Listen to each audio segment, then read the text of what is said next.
আসসালামু আলাইকুম। মালিহা হোসাইন আমন্ত্রণ জানাচ্ছি এনটিভির মধ্যাহ্নের খবরে। দেশজুড়ে নির্বাচনী উত্তাপ বাড়ছে। এরই অংশ হিসেবে আজ বঙ্গভবনের রাষ্ট্রপতির সঙ্গে সাক্ষাৎ করতে রওনা হয়েছেন প্রধান নির্বাচন কমিশনার ও ৪ কমিশনার। চূড়ান্ত হয়েছে তফসিল ঘোষণায় প্রধান নির্বাচন কমিশনার এএমএম নাসির উদ্দিনের ভাষণ। রাষ্ট্রপতির সাথে সাক্ষাৎ শেষে সন্ধ্যায় কিংবা আগামীকাল ত্রয়োদশ জাতীয় সংসদ নির্বাচন ও গণভোটের তফসিল ঘোষণা করার বিষয় নিশ্চিত করেছেন ইসি আব্দুর রহমান এল মাসউদ। সাংবাদিকদের এক প্রশ্নের জবাবে এই তথ্য নিশ্চিত করেন তিনি। জানান, তফসিলের নির্বাচন সুষ্ঠু করতে রাজনৈতিক দলসহ অংশীজনদের সহযোগিতার বিষয়ে আহ্বান জানাবেন সিইসি। রেওয়াজ অনুযায়ী আজ রাষ্ট্রপতির সাথে কিছুক্ষণের মধ্যে সাক্ষাৎ করবে নাসির উদ্দিন নেতৃত্বাধীন কমিশন। এর আগে নির্বাচনের সার্বিক বিষয় নিয়ে প্রধান উপদেষ্টা ডক্টর মোহাম্মদ ইউনূসের সাথে সাক্ষাৎ করে পুরো কমিশন। এছাড়া আরপিও সংশোধন করে গ্যাজেটও প্রকাশ করেছে ইসি। কারো বিরুদ্ধে দুর্নীতি সহ কোনো ধরনের অভিযোগ এলে প্রার্থিতা বাতিল করা হবে বলে জানিয়েছেন জাতীয় নাগরিক পার্টি এনসিপির মুখ্য সমন্বয়ক নাসির উদ্দিন পাটোয়ারি। সকালে এনসিপির প্রধান কার্যালয়ে সংবাদ সম্মেলনে তিনি এই কথা বলেন।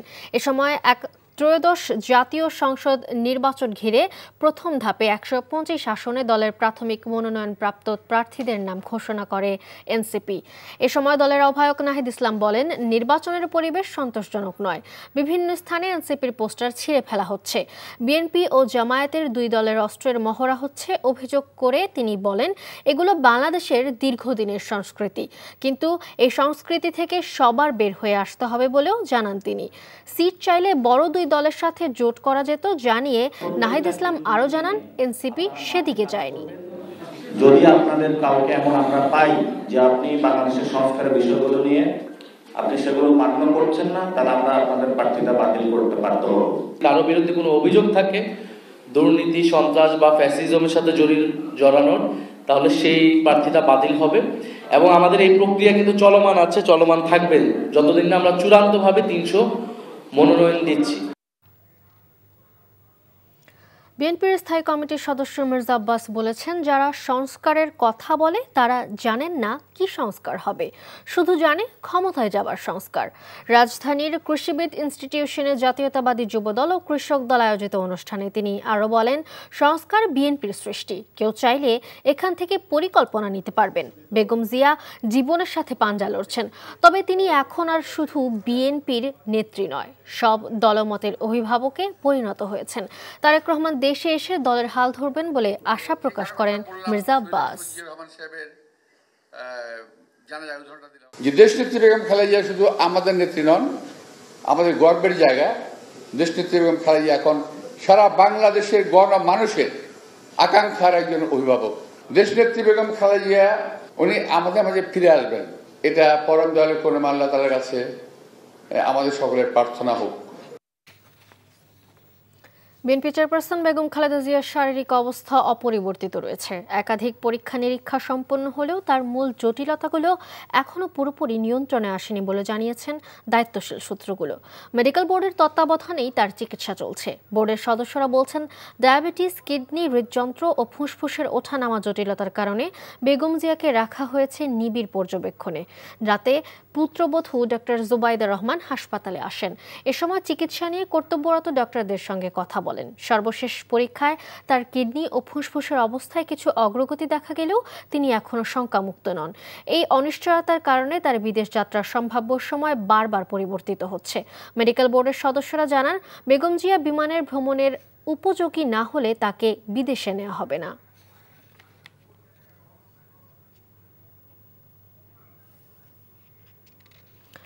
এভারকেয়ার হাসপাতালের সামনে ছিলেন স্টাফ করেসপন্ডেন্ট এইচ.এম. মেহেদী। সরাসরি যোগ দিচ্ছেন তিনি। মেহেদী, বিএনপি চেয়ারপারসন বেগম খালেদা জিয়ার স্বাস্থ্যের সবশেষ কি খবর রয়েছে আপনার কাছে, জানাবেন। আলিয়া, আপনি যেটি সর্বশেষ বলছিলেন যে তিনি নিবিড় পর্যবেক্ষণে রয়েছেন, এখনও ঠিক নিবিড় পর্যবেক্ষণে রয়েছেন এবং তার সার্বিক যেই পরিস্থিতি জানবার জন্য এবং চিকিৎসাকে চালিয়ে নেবার জন্য এখানে যে বোর্ড রয়েছে দেশি এবং বিদেশি চিকিৎসকদের সমন্বয়ে, তারা কিন্তু সার্বক্ষণিকভাবে সেটি দেখভাল করছেন। এবং যেহেতু এই মুহূর্তে বিদেশে নেওয়া তার চিকিৎসা দেওয়া সম্ভব হচ্ছে না, তাই দেশেই কিভাবে চিকিৎসা দেয়া যায় এবং আরও একটু উন্নতির দিকে নিয়ে যাওয়া যায় সেই চেষ্টা কিন্তু অব্যাহতভাবে করছেন চিকিৎসকেরা। আপনি জানেন যে তার পরিস্থিতি গেল 23 নভেম্বর তিনি যখন ফুসফুসের সমস্যা নিয়ে হাসপাতালে ভর্তি হন এভার কেয়ারে, তার পরবর্তী কিন্তু তার অবস্থার আরও অবনতি হয় এবং এখন শারীরিক পরিস্থিতি যেটি আমরা জানতে পেরেছি স্থিতিশীল রয়েছে। কিছুটা কোনো ক্ষেত্রে যেহেতু তার অনেকগুলো রোগ রয়েছে, কিছু কিছু ক্ষেত্রে উন্নতি হলেও তার যে শারীরিক অবস্থা সেটি কিন্তু আশানুরূপ নয়, এখনও স্থিতিশীল রয়েছে। এই অবস্থায় চিকিৎসকরা চাইছেন যে দেশেই কিভাবে আরও একটু উন্নতি করা যায় এবং সেই উন্নতি হলে পরবর্তীতে চিকিৎসার জন্য দেশের বাইরে নিয়ে তারা পরিকল্পনা করছেন। এখানে জানিয়ে রাখি যে সার্বক্ষণিক কিন্তু সরকারের পক্ষ থেকে কিন্তু পর্যবেক্ষণ করা হচ্ছে এবং সব ধরনের নিরাপত্তার ব্যবস্থা করা হয়েছে। এছাড়া কোনো ধরনের যেন বিভ্রান্তিমূলক তথ্য না প্রচার করা হয় সেজন্য যে মিডিয়া সেল রয়েছে বিএনপি সেখান থেকে বলা হচ্ছে এবং আনুষ্ঠানিক ব্রিফিং আমরা এখন পর্যন্ত পাইনি, তাই সকাল থেকে আমরা অপেক্ষা করছি যদি কোনো আনুষ্ঠানিক ব্রিফিং আসে সেক্ষেত্রে হয়তো আমরা আরও পরিস্থিতি বিস্তারিত জানাতে পারবো। কিন্তু এখন পর্যন্ত যেটি বলা যায় যে তার যেই শারীরিক অবস্থা, বিশেষ করে তার কিডনি জটিলতা রয়েছে, তার লিভার সিরোসিসের সমস্যা রয়েছে, এছাড়া আরও যেই ফুসফুস এবং হার্টেরও সমস্যা রয়েছে, অনেকগুলো সমস্যা রয়েছে। চিকিৎসা দেওয়ার ক্ষেত্রে কিন্তু বাকি যেই রোগগুলো রয়েছে সেগুলো বিবেচনা করে ওষুধগুলো দেওয়া হচ্ছে এবং এটি একটি ইতিবাচক দিকে তিনি সব ধরনের চিকিৎসা নিতে পারছেন এবং যার ফলে অনেকেই প্রত্যাশা করছেন যে তিনি সুস্থ হয়ে উঠবেন। বিশেষ করে তার নেতাকর্মীরা উৎসুক হয়ে আছেন তিনি দ্রুতই সুস্থ হবেন এবং দলের নেতৃত্বে তিনি আবার ফিরে আসবেন। আপনি জানেন যে এর আগেও কিন্তু খুব সংকটাপন্ন অবস্থার মধ্যে খালেদা জিয়া পড়েছিলেন, কিন্তু সেখান থেকে আবার তিনি ফিরে এসেছেন স্বাভাবিক পরিস্থিতিতে। তেমনটাই প্রত্যাশা করছেন যে দ্রুত তিনি আবারও ফিরে আসবেন এবং নেতাকর্মীরা তাকে আবার বরণ করে নেবে। তো এই ছিল সর্বশেষ পরিস্থিতি। এরপর কোনো আপডেট আমরা যদি জানতে পারি আপনার মাধ্যমে আবার সবাইকে জানিয়ে দেবো। মালিহা, জানছিলাম বেগম খালেদা জিয়ার চিকিৎসার খবর। উপদেষ্টার পদ থেকে পদত্যাগ করবেন স্থানীয় সরকার উপদেষ্টা আসিফ মাহমুদ ও তথ্য ও সম্প্রচার উপদেষ্টা মাহফুজ আলম। আজ তাদের পদত্যাগ করার কথা রয়েছে। পদত্যাগের সিদ্ধান্ত জানাতে দুপুরে সচিবালয়ে জরুরি সংবাদ সম্মেলন করবেন আসিফ মাহমুদ সজীব ভুঁইয়া। গুঞ্জন আছে ঢাকা 10 আসন থেকে আগামী সংসদ নির্বাচনে প্রার্থী হতে পারেন তিনি। এদিকে একই দিনে তথ্য ও সম্প্রচার উপদেষ্টার পদ থেকেও পদত্যাগের কথা রয়েছে মাহফুজ আলমের। জুলাই গণঅভ্যুত্থানের পর গঠিত অন্তর্বর্তী সরকারের অংশ হয়েছিলেন এই দুই ছাত্র উপদেষ্টা। জাতীয় রাজস্ব board NBR chairman Abdur Rahman Khan বলেছেন, রাজস্ব আদায় বাড়াতে না পারলে সরকারের ক্রমাগত ঋণের ফাঁদে জর্জরিত হতে হবে, যা ম্যাক্রো ইকোনমির উপর প্রভাব ফেলবে। এজন্য কর কাঠামো সংস্কারের উদ্যোগ নেওয়া হয়েছে। সকালে রাজস্ব ভবনে ভ্যাট দিবস উপলক্ষে আয়োজিত সেমিনারে এসব কথা বলেন তিনি। আমাদের ভ্যাটের যে আদায়গুলো হয় এগুলোর 80% কিন্তু ফর্মাল এবং রেগুলেটর সেক্টর থেকে হয়। যে 80% ট্যাক্সের যেগুলো আমরা কমপ্লায়েন্ট ট্যাক্স থেকে পাই সেখানে যদি রেট কমে যায়, যে পরিমাণ রেভিনিউ কালেকশন কমবে, এটা কভার করার মতো খুচরা পর্যায়ে 20% থেকে ড্রাইভ করে দেওয়া হয় না, যে কারণে আসলে এই রেটটা কমে নেই। আমাদের পার্শ্ববর্তী দেশেও কিন্তু এই রেটটা আরো বেশি, 18%। নির্বাচনী আমেজ শুরু হয়েছে উল্লেখ করে ধর্ম মন্ত্রণালয়ের উপদেষ্টা ডক্টর আ.ফ.ম. খালিদ হোসেন বলেছেন, ফেব্রুয়ারি মাসে উৎসব মুখর পরিবেশে সুষ্ঠু, অবাধ ও অন্তর্ভুক্তিমূলক নির্বাচন হবে। এ ব্যাপারে সরকার কাজ করে যাচ্ছে বলেও জানান উপদেষ্টা। সকালে নাটোর জেলা ও সদর উপজেলায় দুটি মডেল মসজিদের উদ্বোধনী অনুষ্ঠানে সাংবাদিকদের এসব কথা বলেন তিনি। জানান, হজ নিয়ে কোনো ধরনের অনিয়ম মেনে নেওয়া হবে না। গত বছর 8,28,00,000 টাকা ফেরত দেওয়া হয়েছে। এবছরও টাকা উদ্বৃত্ত থাকলে তারা ফেরত দিতে পারবেন। এ নিয়ে কেউ কোনো অনিয়ম করার চেষ্টা করলে ব্যবস্থা নেওয়া হবে বলে জানান ধর্ম উপদেষ্টা। নির্বাচনের আমেজ শুরু হয়েছে। আমরা আশাবাদী যে ফেব্রুয়ারি মাসে অত্যন্ত উৎসব মুখর পরিবেশে সুষ্ঠু, অবাধ, অন্তর্ভুক্তিমূলক নির্বাচন অনুষ্ঠিত হবে ইনশাল্লাহ। আমরা এই ব্যাপারে কাজ করে যাচ্ছি। কুমিল্লায় রাত গভীর হলেই গোমতীর চরে নেমে পড়ে মাটি খেকোড়া। ভোরের আলো ফুটলেই ফুটে ওঠে গোমতীর বুকের ক্ষতচিহ্ন। গোমতীর চরের শতাধিক স্পটে মাটি কাটায় ভাঙছে বেড়িবাঁধ, কমছে চরের কৃষিজমি। এতে করে জীবিকা হারানোর শঙ্কায় প্রায় 58,000 কৃষক। কুমিল্লা প্রতিনিধি মাহফুজ নান্টুর প্রতিবেদনে বিস্তারিত। রাত বাড়লেই ট্রাক্টর আর ভেকু মেশিন নিয়ে গোমতীর চরে হানা দেয় মাটি খেকোর দল।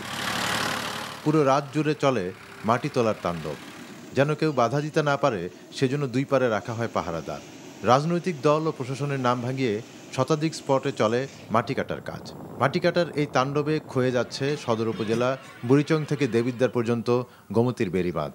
অপরিকল্পিতভাবে মাটি কাটার কারণে কৃষকের জমি নষ্ট হচ্ছে, ক্ষতিগ্রস্ত হচ্ছে শাকসবজি উৎপাদন, ধুলোবালিতে বাড়ছে রোগবালাই। মধ্যরাত থেকে এই কাজগুলা করে, যে মানে আমার বাসা হচ্ছে এরা ভূমিদস্যু, কারণ আমাদের যে ভালো মাটিটা এরা উপরের অংশটা মাটিগুলো কেটে মাটির ভালো জিনিসটাই তারা নিয়ে যাচ্ছে। শক্তি মাটি উপরেরটা, নিচের মাটি হইলো বালু, অনেক এটা ধুলোবালি উড়ে। মেন মাটিটা যদি লয়ে যাই গিয়া তোর আমরা গৃহস্থির মাটিটা গেলে তার আমরা আবার এটা পুরোপূর্ণ করতে হবে, তো এটা না আবার নষ্ট হয়ে গেল, তোর আমরা গৃহস্থিতে আমরা ফেটে লাতেই পারে। অনুর্বর জমিতে যখন আপনি চাষ করবেন আপনার উৎপাদন খরচ বেড়ে যাবে। এটা যদি বারবার কাটা হয় এটা আস্তে আস্তে মরুভূমিতে পরিণত হয়ে যাবে, কারণ বালির পরিমাণ বেড়ে যাবে, মাটি অনুর্বর হয়ে যাবে, চাষাবাদ হবে না।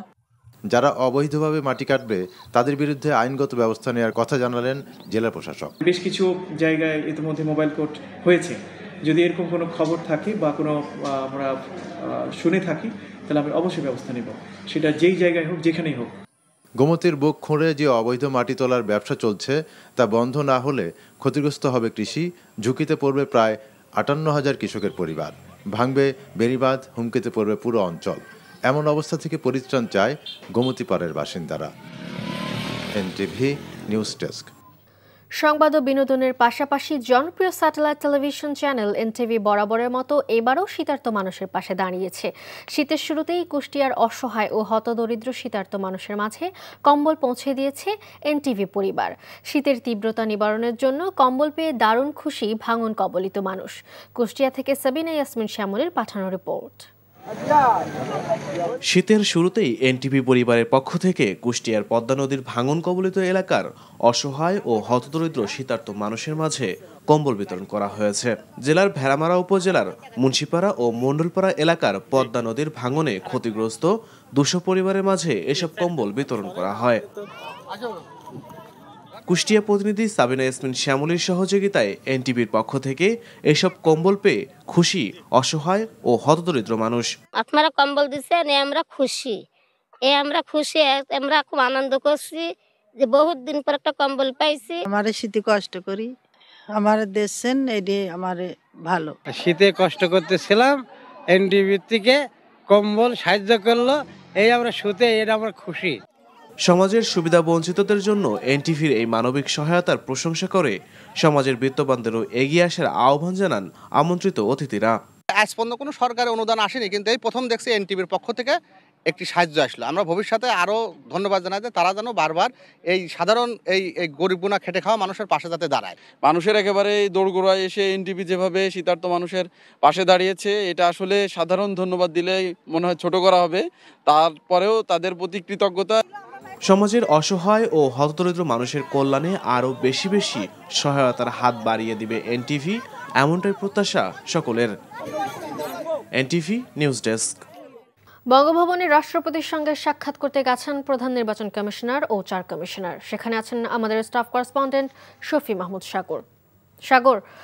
সিসি এবং অন্য 4 কমিশনার কখন রাষ্ট্রপতির সাথে সাক্ষাতের বিষয়ে রয়েছে এবং আমাদের জানাবেন এই বিষয়ে। মালিহা, ঠিক 12:10 নাগাদ আজকে এই বঙ্গভবনে রাষ্ট্রপতি শাহাবুদ্দিনের সাথে দেখা করার জন্য প্রধান নির্বাচন কমিশনার তার নেতৃত্বাধীন পুরো নির্বাচন কমিশন তারা প্রবেশ করেছে এবং আজকের এই সাক্ষাতের পর মূলত ত্রয়োদশ জাতীয় সংসদ নির্বাচন এবং গণভোটকে নিয়ে যে নির্বাচনী তফসিল সেটি আসলে ঘোষণা করা হতে পারে বলে আমরা জেনেছি। তো মূলত আজকের এই সাক্ষাতের মূল উদ্দেশ্য হচ্ছে রাষ্ট্রপতি মোহাম্মদ শাহাবুদ্দিনকে এই ত্রয়োদশ জাতীয় নির্বাচন এবং গণভোট নিয়ে নির্বাচন কমিশন আসলে কী ধরনের প্রস্তুতি নিয়েছে সে সম্পর্কে তারা অবহিত করবেন। ইতোমধ্যে আমরা জানতে পেরেছি যে তফসিল ঘোষণা নিয়ে যত ধরনের প্রস্তুতি রয়েছে, যে সকল কার্যক্রম রয়েছে, সে সকল কার্যক্রমের প্রস্তুতি নির্বাচন কমিশন সম্পন্ন করেছে বিধায় তারা যে কোনো সময় এই সাক্ষাতের পর তফসিল ঘোষণা করতে পারে। সেটি আজকে সন্ধ্যা নাগাদ হতে পারে কিংবা আগামীকালের মধ্যেও হতে পারে।